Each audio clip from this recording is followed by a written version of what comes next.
Hey, do you guys still like me even though I can't figure out how lighting works? Can we still be friends? I'm Kaylee J. If you're new here, hi. If you're not new around here, how are you doing? You came back. I'm so happy to see you again. Today's going to be a little bit of a yap session about one of my favorite character tropes. Well, not to spoil the video, but two of my favorite character tropes. Yeah, I hope you enjoy the video. Hi. It's been a long time, but it hasn't been the longest time. And I think we should all remember that and be grateful that I'm posting again. Also, yesterday I fell down the stairs and I kind of like fainted and maybe possibly had a seizure. We're not completely sure. And I went to the ER and they sent me home. So if this video is weird, you're not allowed to say anything. Because that would be mean. I'm Jinx from Arcane. I don't know anything about League of Legends. Okay, we're gonna be talking about two of my favorite tropes, character archetypes, the crazy woman and the weird girl. Okay, so first of all, the term crazy. Let's talk about this. Because most, if not all, of the characters I'm going to be talking about do exhibit symptoms of mental illness. And I don't want to make light of that. Mental illness is a very serious topic, right? And it's already something that has been inaccurately portrayed in like every movie ever. But when I'm using the word crazy, I'm not talking about exhibiting symptoms of mental illness or being mentally ill, right? But I'm not going to ignore that connection, which is why we're talking about it.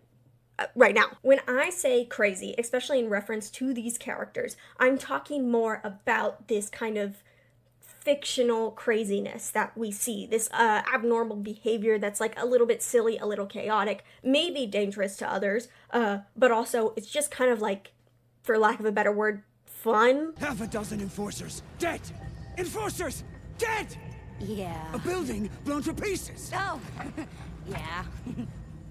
I'm also doing it slightly in reference to the TV trope from tvtropes.org called Axe Crazy, which just means that somebody's behavior is like abnormal, they're crazy, and also they're dangerous, right? And so when I'm using that with the term crazy woman, I'm kind of stealing that crazy and putting it here. So there is a dangerous aspect to these women I'm going to be talking about, but also I'm not talking about the mental illness that they may or may not exhibit. I did want to bring that up and also say that if you can think of a reason why I really should not be using the term crazy or a better term, feel free to tell me. I am very open to critique when we're talking about this subject. So yeah. Anyways, as long as we're all aware of like what's going on, how it's going on, things in the world, then we can have some fun, okay? As long as we all remember that, then we can have fun. Another term that tvtropes.org uses is cloud cuckoo lander. Cloud cuckoo lander. And they define this as a character with their heads in the clouds. They are very cheerful and strangely oblivious to things that everybody else takes for granted. So that's also what I'm talking about. But I'm also referencing the Axe Crazy TV trope, which is like that, but also has an axe and might use it. Hi there. Oh, you can't see the pink because of the lighting. No. Hold on. Let's see if I can fix that really quick. Now, can you see it? I get pink on my cheek. You can't see it because of the hold on. It's there, I promise. Hi. To make up for the fact that I don't have a Harley Quinn wig, I will instead do the entire portion of this video in her accent. Now, we're gonna discuss what makes a crazy woman a crazy woman. I'm joking. I want to do that to you. Now, I do want to talk a little bit about who really loves the crazy woman trope, okay? And it's a fan favorite amongst a certain internet-made group, okay? And the thing about internet-made groups is that they all are probably a little bit problematic in one way or another, okay? But I'm only going to bring them up because if you search up what their favorite movies are, a lot of them have crazy women in them. That's where I derived the archetype from. The internet group I'm talking about are known by a lot of names, but I know them best as femcels or girl bloggers or female manipulator types, okay? And if you look up their favorite movies or their favorite media, you're gonna get things like Black Swan, Girl Interrupted, My Year of Rest and Relaxation, The Bell Jar, those things. And if you know anything about those pieces of media and like what's problematic about them, then you already know what's problematic about the internet group that I'm talking about. However, if you want to know more, I do have two videos that I'd recommend, both by Shanspear on YouTube, okay? And I'm hopefully gonna put them on If you're looking at me, you're looking at me like this. It would be this side that you would see it. At this side of the video, there should be an eye icon. I'm going to link both of them, okay? They are called Femme Self-Feminism and Transgressive Girlhood, and the Sad Girl to Female Rage Pipeline. So hearing the examples that I gave you of the movies and media that I was talking about, you can start to get a picture of what a crazy woman is in your mind, okay? So when I say the word crazy woman, I want you to picture a certain thing, and I'm going to describe that thing to you. You're welcome. So a perfect example of what I think of when I say crazy woman is the one and only Harley Quinzel herself, Harley Quinn. She's like kind of a good blueprint that I think a lot of other people tend to work off of, depending on like what media we're talking about, right? Right. She's crazy and silly. Those are kind of... There's a difference between when she's acting crazy and silly, where I get the crazy woman part, versus actually displaying mental illness, which is a trope of the crazy woman, is that they probably have a mental illness, but that's not what makes them crazy. We already discussed this. She's incredibly intelligent, despite her kind of silliness or aloof manner or the weird way in which she presents herself, her crazy actions. She's very smart, even though she does those things. She's also highly observant. You know, she was a psychologist. She was a psychologist. Psychologists tend to be extremely observant people because it's good for their jobs. However, she's also a criminal, so she exhibits that axe craziness that we talked about earlier, where she is this crazy, silly person, but she also has these dangerous tendencies. Now, a lot of crazy women, it's a spectrum on how like actually dangerous they are, from like actual murderer to like mostly dangerous to themselves, but they do have that hint of danger to somebody, of violence to them. The crazy woman can kind of be used to express anger at a patriarchal society, whether literally being angry at the patriarchal society or having that anger focus on one of the male characters. So in Harley Quinn's case, a lot of that can kind of come from the Joker. You can see where they sort of can become symbols of radical feminism. Because in a lot of these cases, a crazy woman is usually done dirty by either men or the patriarchal society as a whole. And that's why a lot of radical feminists can gravitate towards them, because in essence, they kind of represent this anger and sadness that a lot of women have in a patriarchal society, a society that hurts them because they are women, right? So there is that kind of abuse there in crazy women. They also tend to fall into like the manic pixie dream girl area of trope as well. They're written to perform, like Harley Quinn does. They're written as a performance a lot of the time, particularly if they're written by men. They come off more as something to be looked at. One thing that I think really separates something like a manic pixie dream girl from a crazy woman, at least in my head, is this like knowledge that there may be a little bit off. And not only do they acknowledge it, but this also kind of noticing that it kind of separates them from everybody, this loneliness that's present in this character. Now, the reason I think I enjoy this crazy woman trope is because it has this relation, this connection to my childhood favorite character trope. That is the weird girl. And then this is where I would transition into Coraline. Coraline Jones in the room. Hi there. I met you. I match it. It's the girl from the poster. Hi, it's me. In another cosplay. The weird girl tends to exhibit those same chaotic mannerisms that the crazy woman does, just like not as violent usually. The funny thing is that not all weird girls are really that weird. Okay, so like when you watch Coraline, she's not like weird. She's a little weird, but she's not like weird. You know what I mean? For somebody to be a weird girl, usually they just have to think a little differently, be very curious, like to their detriment curious, and also fairly imaginative. That's what really makes a weird girl. Those three things. But you do tend to get some like weird girls. These types of characters are most common in coming of age stories, which is why they're girls and not women, right? They're usually younger. It also means that usually they have a little bit of a lighter tone, and that this girl is the main character of this story. Whereas the crazy woman, like sometimes she's the main character, but also sometimes she's just a side character. You know what I'm talking about? The weird girl is the main character usually. They might have like an animal companion. We might be going on like an actual backpack adventure. Okay, we're going somewhere. Despite the fact that this type of character usually has a lighter tone than the crazy woman, there still is this like there's still this like little bit of darkness in there, usually because these characters are so very lonely, just like the crazy woman is. They're othered from society, usually because they're not very ladylike. I'll get back to that. There's also like an anger there. You know, these weird girls are usually like, they have some frustrations about something or another, and they're very good at speaking these frustrations, even if the people around them want them to maybe be a little bit quieter. Almost all of the defining qualities from this trope come from its creator, the grandmother of all weird girls. Alice from Alice in Wonderland. So it's not my best cosplay. I'm not allowed to have an off day. I'm not allowed to have an off day. Gotta be perfect all the time.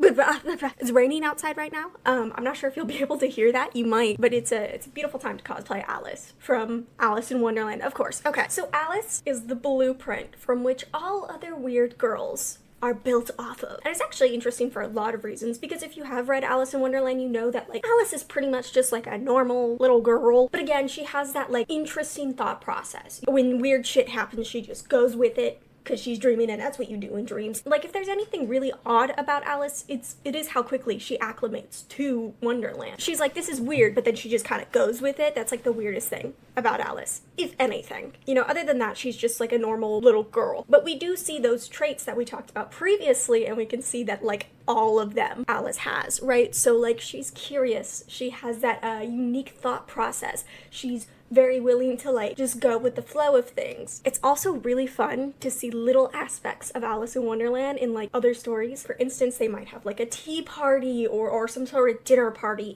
and usually they'll eat like little sweet treats. The weird girl will have a little bit of a sweet tooth.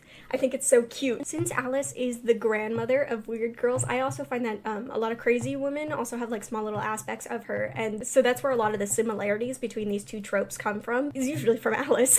Both characters are curious, they're artistically inclined, they're very wide-eyed, both figuratively and literally. They have these wide eyes to look at things and be curious about them. There's also this like weird sort of disassociation that both characters kind of do, which is a symptom of mental illness, and not because they're weird or crazy. Okay, cool.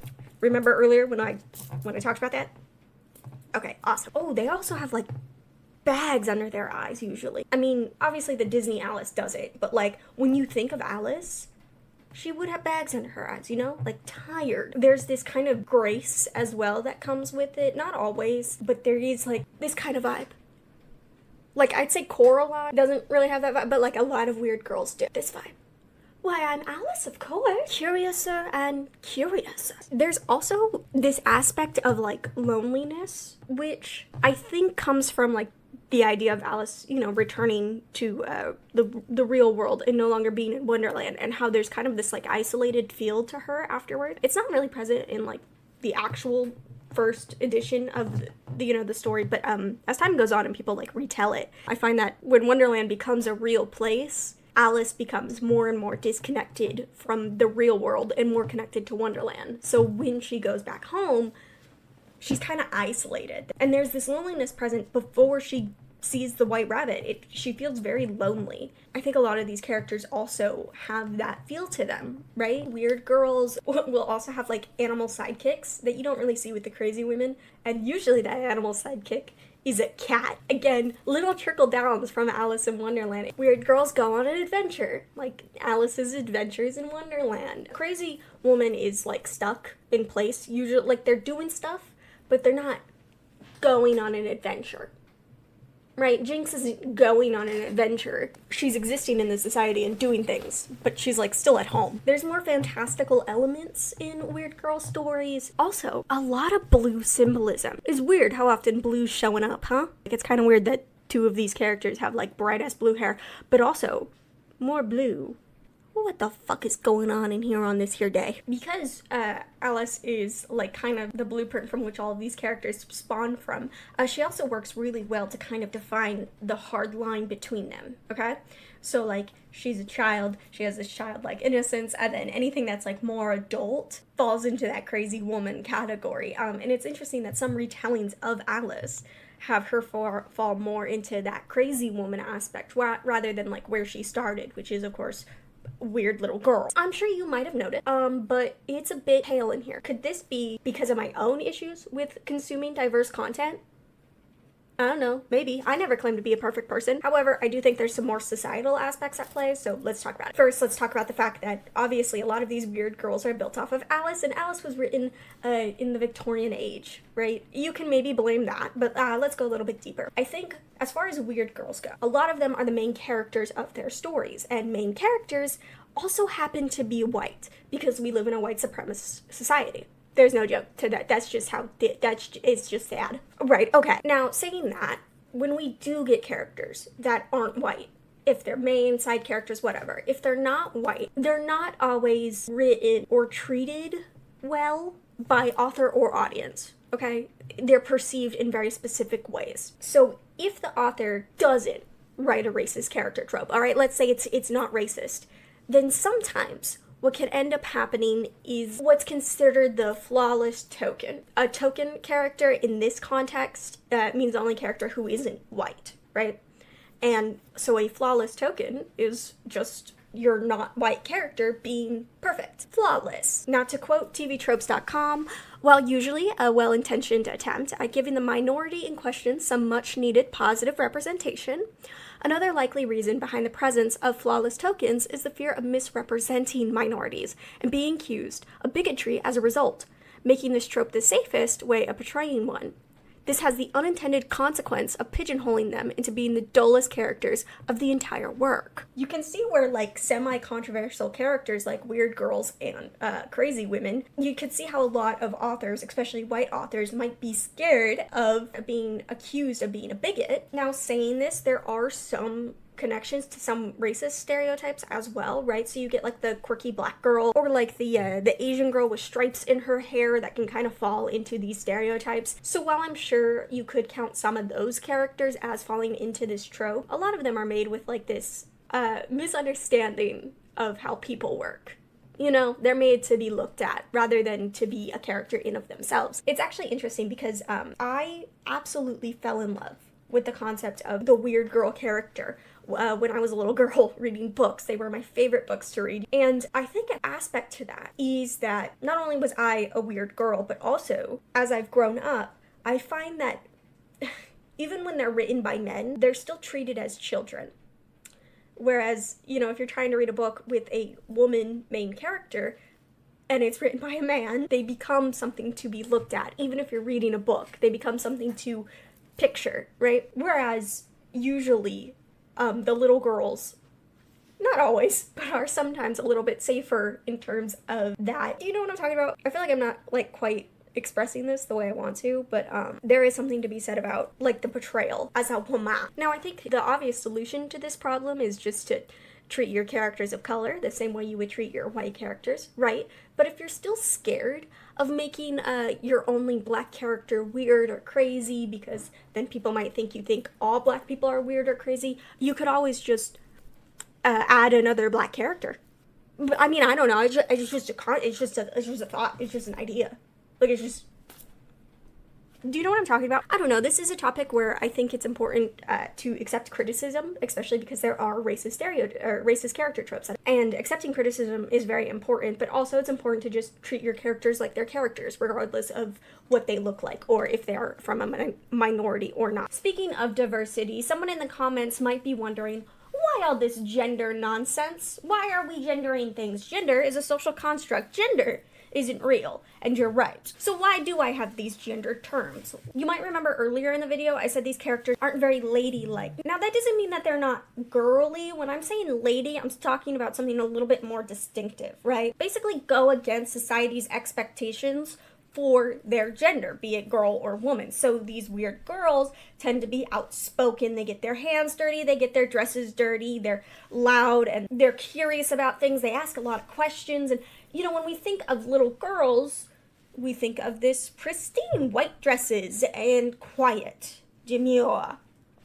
She doesn't say much. And when we think about the crazy woman aspect of this, you know, these are characters who are raging, who are mad, who have angry feelings and do so with angry faces that don't look cute all the time. They're not as empathetic as we usually expect women to be. They're usually like meaner than we think women should be. We lose that empathy that we think is inherent in women, you know, that maternal nature, if you will. These tropes directly go against that. And in a sense, that's what really drives them as weird or crazy most of the time, is that they don't follow the societal standards. And the crazy woman trope, I already kind of talked about how, like, the concept of patriarchy is already kind of symbolically implied in a lot of those stories, and that's also true in the weird little girl stories, where most of them are, you know, rebelling against what is expected of them underneath a patriarchal society. Now, these things could be present in a more gender-neutral version of the character, right? Or even a character who's like a boy or a man. However, I do think they make more thematic sense in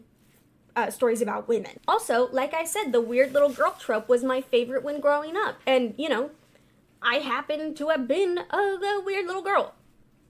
So my own personal biases could definitely be playing a part in this. I'm not perfect.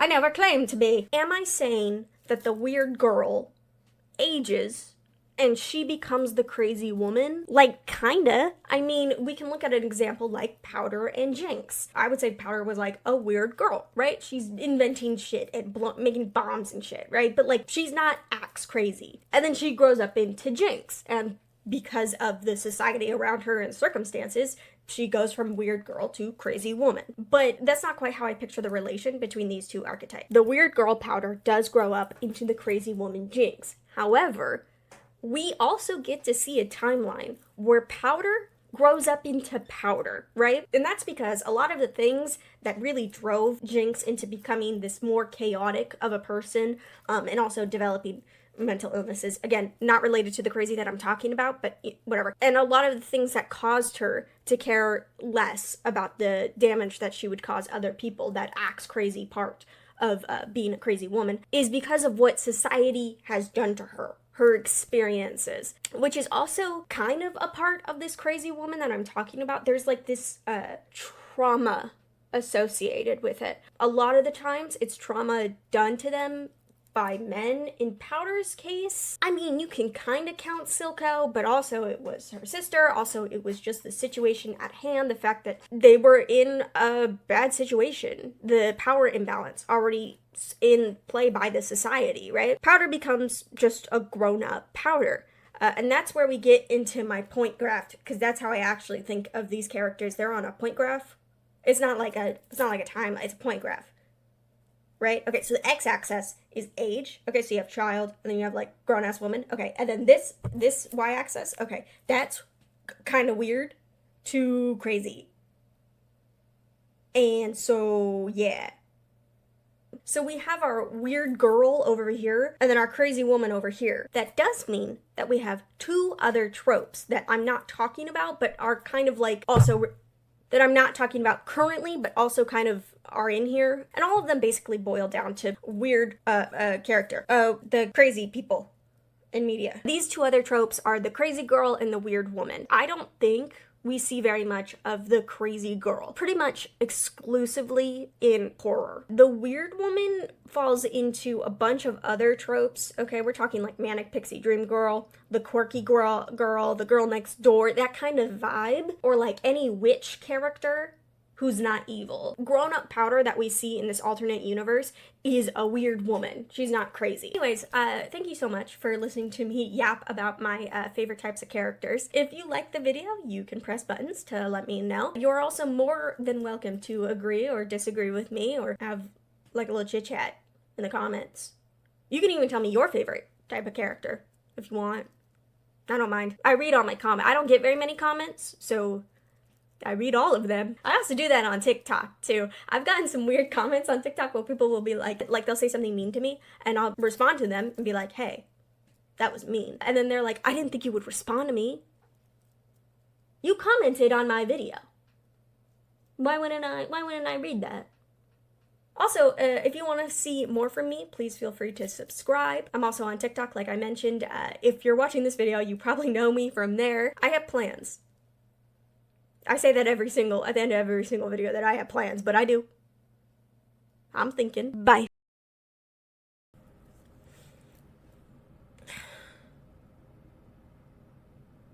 I'm gonna completely start over. I fucking hate this. Alright. My head hurts. It hurts. My head, it hurts. My head, it hurts. My head, it hurts. It's so funny doing all of this just to have 20 fucking minutes of footage. Alright, whatever. It took me forever to get into this cosplay, by the way, and I'm only gonna be filming for like 15 minutes, which means this whole part might only be like, I don't know, half that, so let's say like 5 minutes even. I have no idea how this video will turn out. I'm really fucking worried. I'll be honest, guys, I'm really fucking worried about it. Okay. Bye, I love you. Dude, I spend so long on each of these cosplays, and it's like each like 10 minutes. So that's like 10, 20, 30, 40 minutes. Cut down maybe 20 minutes of footage. Fuck. How curious. Curiouser and curiouser. Gonna make you wonder why you even try. Gonna let you down and laugh when you cry. And I still don't know how I even survive. Hard times. And I'm gonna hit rock bottom. Oh, what if I can't forget you? Oh, red. See you later.